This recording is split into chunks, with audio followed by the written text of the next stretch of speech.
Hi friends, it's Caitlin and welcome back to the Floating Rock Podcast. I hope you're having the most incredible day ever. Oh my god, guys, this comes out on Chinese New Year. Holy shit. Whoa, wait, I didn't even realize that until literally right now. Happy Chinese New Year, Gong Yi Fa Cui Ya. So, okay, as we know, if you are updated with who I am and the pod, I recently placed in this Chinese culture pageant, and this past weekend, Hawaii's Chinatown did their big, Chinese New Year celebration, and so we were booked and busy this entire weekend. We were in a parade, and we're on stage, and we're walking around, all that fun stuff, and it really got me in the mood, if you will. Yeah, I just was like, I think legally I need a Chinese New Year episode, and I feel like this is very in line with Floating Rock at the same time, which is, so fun and cute. But yeah, overall, I just thought I'd tell you guys this weekend was so fun. I don't think I posted about it at all. Whoops. But it was so fun. Weirdly enough, my personal highlight of the weekend was watching, all of the lion dances. I have seen many a lion dance in my life, but seeing so many in such a short amount of time was very interesting. And it made me, be able to analyze it more, and I don't know, it's just super interesting to just see everything that goes into it and to kind of be on the other side of the dance as well. Normally I'm watching it from the audience perspective, but being that we were on stages and stuff, the lions are facing us, I don't know, it was just really cool, and I felt very proud to be Chinese. I don't know why I'm saying it like that, don't cancel me. Anyway, it is the year of the fire horse, and as I think I'm titling this episode, it's the year of making shit happen. Stuff happen. Guys, I actually was really trying to swear less. I'm gonna keep it to the S word maybe today, let's see. But anyway, going into this episode, I had a few philosophies, if you will. First of all, I really wanted to do this episode without AI because I just feel like Chinese zodiac and all of this stuff, if you will, horoscope, to me it's just so human, and obviously I don't AI all my episodes or anything. Normally I use it to help me consolidate my thoughts or help give me some structure. Don't worry guys, but something about today and then just all the AI stuff happening, I was like, you know what, I'm gonna commit to the bit and not AI at all this time. And I took to some Substack articles and other news articles, things that I know were just written by a person, and I was like, this just feels like the better way to go about this. I was honestly hoping to have more conversations with people about it this weekend, but it was so much picture taking and just go that I didn't really get to do that, which was kind of unfortunate. But I even just feel the energy and being around it just kind of put me in that correct headspace to talk about this. And obviously, as I always tell you guys, I am not qualified to talk about this. I'm not an expert whatsoever, but I did a little bit of research, probably more than you have at this point, not in a bad way, but I'm making an episode on it. So hopefully this kind of sums up some of the vibes of what this year has to offer, and I don't know, gets you in the mood to take advantage of this year of the fire horse, and makes you not have to do any research because that's a lot of work and you have things to do. Hello. But anyway, let's get into it. So 2025 was the year of the snake, and that year, and we're coming out of that, and we're in Tuesday, tomorrow. Wait, I just exposed myself. Yes, I do record the day before most of the time. Sue me. Anyway, though, so we're coming out of the year of the snake. This year of the snake was all about inner work and inner transformation and shedding that outward skin. It was very, think inside and coming out of your skin and all that kind of stuff, right? Very transformative internally. And I think it's so interesting the way that everything kind of goes in order, because it kind of makes sense that after all that inward work, you would have a year like the horse that is so outward and charging forward. And I just think that's so interesting. So I'm hoping that where you are right now kind of feels you know what, you're right, I actually did have a decently snaky year. I hope that you feel you had some good inner work and inner change and maybe shed some certain skins of yours. Maybe there were fears of yours or things that you thought about yourself or expectations or relationships. There's so much that you could kind of shed in a way. And so I hope that if you sit down and think about it, that you're you know what, I did snake. And I think I had an episode about this last New Year's, about, it was titled To Look Forward, You Need to Look Back, something like that. And I think there is something so important and powerful of not only just looking forward to this year ahead of us, but sitting back and relishing in these last 2 days. Obviously when this comes out, it will already be Year of the Horse, but looking back and reflecting on the year that you did have. And it is obviously really fun to look at that through the magnifying glass of the year of the snake.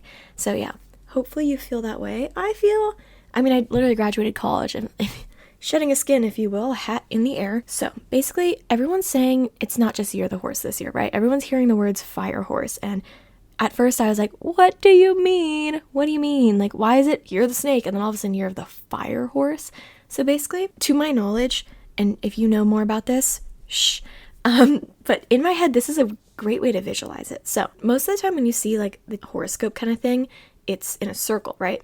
And so imagine that circle and then another circle outside of it of like it's called like the seven, it's something heavenly blanks and the something earthly blanks. The zodiacs are the earthly blanks. And then the elements are on that other circle. Maybe let's go inside. I think there's less of them. And so both circles are kind of going. So along with every year, animal-wise, there's actually a element that matches up with it. And most of the time we don't talk about them as much just because, they don't mean as much as the fire horse, but the horse is already very fiery. So we're having fire on top of fire this year, which is why people are kind of freaking out.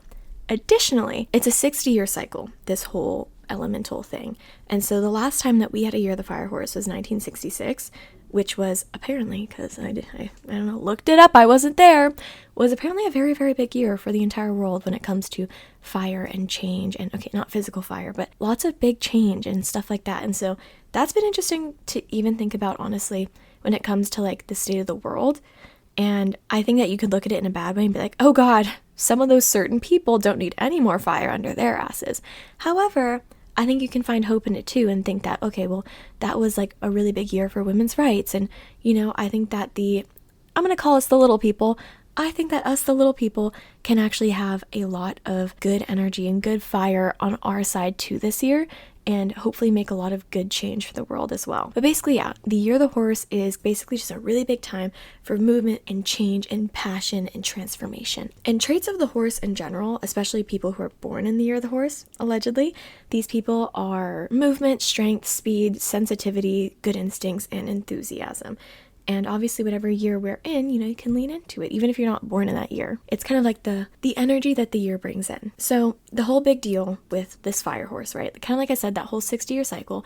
But basically it will be marked by just greater activity and unstoppable action. Just imagine like a horse galloping in a field, like free range, just running. Like that's, as I've looked it up a little bit more, like whenever someone says fire horse now, I'm just imagining a horse on fire running for its life. And I feel like you, me, all of us can really lean into this energy. Basically, the horse itself already has this natural like vitality, and it's very bold and ambitious and this drive for progress. And so mixed with this fire sign this year, it is just like amplifying that times 10. Of course, one of the biggest words in this whole Chinese process of mine as well has been auspicious, but the fire horse is seen as very auspicious. Kind of define auspicious, very, very good, very lucky, all that kind of stuff. And basically this year is going to have a lot of change and a lot of transformation, and that can kind of hit you, or it can also kind of be conducted by you, if that makes sense. Like the best way I kind of put it was, okay, if you know anything about like horoscopes like Taurus, this, that, Pisces, there is actually this really interesting side to it of, when you hear, okay, a Leo, I think most of us know what a Leo is kind of like. They're very proud, they're the lion, they're usually popular, they're this, they're that. But what I found out was super interesting was, you meet some people that are Leos and you're like, no, you are not a Leo, you are so quiet, you this, you that, right? But it's super interesting because there are like empowered and disempowered, kind of, if that makes sense, versions of the signs. Also, I'm probably butchering that. Like a disempowered Leo, I'm reading it from my phone, is basically a super insecure, attention-seeking, controlling, dramatic, all that kind of stuff. Like you can see a very good Leo and a very bad Leo. And I think the same thing kind of happens here, where you can either be riding the horse of the fire horse or you can get trampled by it. But here on the Floating Rock podcast, we don't believe in being trampled. And through some of my research as well, which is very optimistic, which I loved, because I think people love to like hear anything negative and really hold on to it. But I loved seeing this. It was from like some feng shui master in Hong Kong. But according to your sign, if it's not necessarily the most auspicious year for you, it's not that you are going to have a bad year. It just usually means that you're going to be thrown a lot more of that change, a lot more of that up and down and whatever. It's going to be a little bit more challenging. But as we know, you don't grow unless you're uncomfortable. And so there is no bad year for anyone. That's just not a thing. And so basically what this person said was, it's even if it doesn't like mathematically align with the stars for you to be a super good and lucky year, you can actually like counteract that by actually going and absorbing more positive energy. It said like going to more events that have a lot of positive energy and parties and good, just things that will soak up good energy. And I was like, I love that. Instead of just sitting around being like, oh man, that's gonna be a bad year for me. No, go to someone's birthday party. Like I was like, wait, that's so fucking cute. All right, that's enough talking about what the year is itself, but this episode is titled The Year of Making Shit Happen. So let's get into how we're going to actually use this Year of the Horse energy to make shit happen for you this year. So first of all, if not the most important of this episode, is going to be allowing yourself to want things, allowing yourself to dream big. I think that's one of the biggest things that gets in the way of anyone, and not even in the Year of the Horse, but in general, for getting these big things that you want, is actually letting yourself want them in the first place. A lot of the time I think we think these things are too far-fetched or that we don't deserve it, but how do you ever expect to get those things if you don't even think you deserve them? You know, like that's a big block. And in the same breath, one of the biggest things that I read about this year is that the Year of the Horse will reward fast action. And so with that is to be impulsive this year. Be impulsive. And a quote that I've been weirdly saying in my own life recently that happens to, I guess, align with this whole Year of the Horse energy is that you don't get what you want unless you ask for it. Think about manifesting. You are asking the universe for things. And it even makes me think about relationships. Like, people can't read your mind, you know? And so a lot of the time in your friendships, in your romantic relationships, in your family relationships, people can't read your mind. They don't know what you want unless you ask for it. They don't know if you want better treatment. They don't know if you want space. They don't know if you want to hang out more, you know, anything like that. People and the universe, they don't know what you want unless you ask for it. And I think that's honestly one of my biggest quotes going into this Year of the Horse is you don't get what you want unless you ask for it. And it doesn't have to be this whole begging and this, oh, I deserve this, I'm going to ask for it. Rejection therapy, like, what's the harm in asking? What's the harm in asking? Like, have you seen people do that? They'll go into like restaurants and be like, hey, could I just like get that for free? Sometimes people say yes, like, and that's the way the world works. I think sometimes is just ask. It literally can't hurt. Just ask. And usually it will end up being in your favor. Yeah, I really like that energy going into this year's. Ask the universe for these crazy things that you want. Ask for that job. Ask for that person to come into your life. Like, ask for it. You never know. Ask people for things, right? Like, you never know.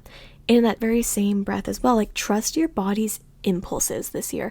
The horse is a very like in its body sort of animal, and it's all about kind of movement and stuff.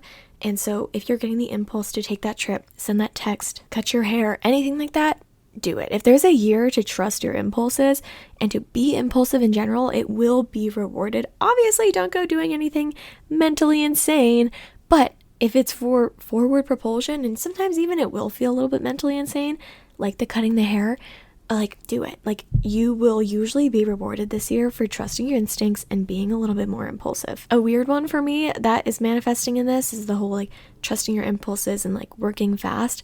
Guys, I've been really, really bad at responding to things. Like, genuinely, I don't know if it's like a weird way of like my anxiety coming through or something, but like I have been such a slow responder to everything recently, and I actually really, really don't like that. So that's a goal for me, and maybe it's a goal for you of being a better responder and just being more prompt, being more responsive, being more active, being more impulsive. Another note, like I said, about movement and energy, keep it moving physically, keep it moving. So it talked about too, like, learning new forms of movement and getting more in tune with your body is super important this year. Maybe trying a new type of exercise, a new type of movement, maybe stretching more in your life or anything like that.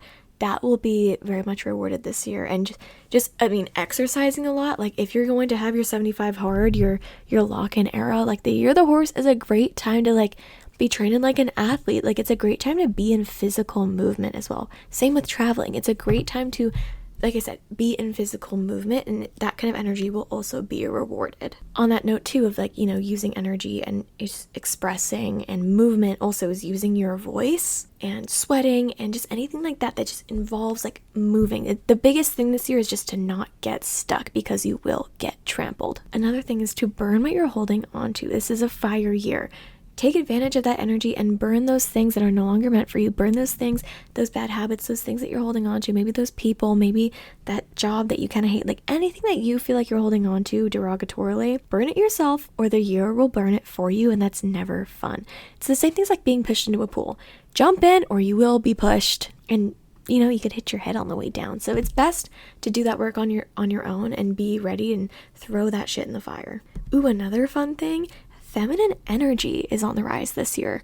Like I said, that like it was a big year for like feminism and women's rights 60 years ago. Whatever that means to you, whether it means in your activism, in your daily life, and being more in your feminine energy, just know that that's on the rise. And like, this is a good reminder to lean into that, whatever that means to you. Ooh, another really, really big one. So as I'm doing all this research and existing at the same time, I was like kind of weirded out because as I am a very ambitious, goal-oriented person, I was like, why am I not feeling like this burning, raging fire under my ass? And am in fact, as I've been talking about on the pod, I've been very like thinking about rest. Like I think rest has been at a big forefront of my life recently, and learning how to do that. And I've talked about it so much recently, but anyway, that was confusing me, honestly. I was like, but why now? Why, like, it's Year of the Horse. Like, this is like the opposite. However, very important this year, because as I mentioned in my whole Chinese medicine episode, balance is like the most important thing. Things only work in harmony and balance. And so if you find yourself feeling the same way, like, God, yeah, like we're going to this big fiery year, but like I've really been like resting, or I've been working on it, or that's just been at the forefront of my mind and things I'm working on, it does actually make sense, because especially if you are a more fiery, goal-oriented person, it would make sense that your body's actually learning how to balance that and learning how to keep up with that fiery energy and really balance it out. And I'm excited that this is at the forefront, because I want to take as much advantage of this fire horse energy, but I really don't want to get trampled. Another way I put it was, imagine like a real fire, like a real campfire. It's best when it's like well maintained and it's steady burning, and if you ignore the fire, it's gonna go out, it's gonna dissipate, whatever. But if you smother it, you're pouring gasoline, you're putting tons of wood and other kindling, it's either going to spread into a wildfire and get out of control, the wind's blowing it everywhere, or you're going to smother it and put it out completely. And I think that's a really good way to like visualize it for yourself this year, is you want to be a fire this year, but you want to be one that is well maintained and is not going to be put out at any given moment, but is not going to spiral out of control. And obviously, like, it's kind of on the nose, but avoid burnout, right? I also think that in a similar way to what I was talking about earlier, this year is super important to do what you say you're going to do and be who you say you are. I think it's been circulating the internet a little bit recently, the whole thing of like, oh, if somebody watched 48 hours of your life, would they believe who you say that you are? Would they believe that Caitlin is a podcaster? Would they believe that you are a this or that? Or, but it's important this year, because I think that this energy just kind of amplifies under your wings, and this year is all about propulsion. And even if you're doing things on a small scale, it is important that you're just doing them, period. You're being who you say you are, period. Even if there are not hundreds of followers, even if it's not like you're being paid millions of dollars to do these things. I know that we all want to be successful in our chosen life routes and our relationships and everything. But the best thing you can really do to get that propulsion under your wings is to actually just be who you say you are and do what you say you're going to do. Like, similar with how we all hear about doing well on TikTok, it's just posting, like expanding the surface area of where it can find you. I think that's going to really, really benefit you this year. And just, do what you say you're going to do, because that energy and that kind of impulsiveness and just doing is going to be rewarded energetically. And lastly, when it comes to like manifesting and how you speak about your life, someone said recently, like, oh, there's so much going on. And I was like, is there? And like, I don't know. I heard that and I was like, very interesting, because I think that when we manifest and when we journal and when we just speak about our lives, we speak about what exists. But I really, really like the idea of going into this year, if you journal and if you just speak things into existence in general, talking about these things like they are already your life, saying things specifically like, everything's coming together, writing it in your journal, everything's coming together, because if you start to believe that, surely things will start to come together, everything's coming together. There are so many opportunities coming my way. I'm so lucky. What else? I'm rich, like all of these things that you kind of want in your life. Even one of my friends was recently talking about contentment. writing down, I am content, fake it till you make it. Like, the more that you say it, you will believe it. And if you believe it, you'll believe you deserve it. And if you think you deserve something, if it comes your way, you'll accept it. And the more that you work towards it, you will also get it. So I just really like the idea too of using this year when it comes to like manifestation and just speaking these things into existence, because as I said, I just see it all as going forward, and almost whatever you put onto your wings, it will catch with this wind of this fire horse, and it will go forward and it will come true. And I don't know, I just hope that this episode and this year really, really inspires you to kind of lock in and to be excited and have this fire under your ass, because you deserve it and you deserve all these big things. And just know that you're allowed to ask for these big things, and the worst that can happen is it just doesn't happen and you go another route or you wait a little longer. But I'm really, really excited for this year, guys. I'm really excited for you to have an incredible year. Also, go read your own personal zodiac when it comes to this year of the fire horse, and you might learn something interesting. But yeah, it's been a great time being Chinese with you guys on the podcast yet again. And yeah, come back for more every single week. Peace and love and peace. Happy Chinese New Year and happy year of the fire horse. I hope that you make shit happen. Okay, bye-bye.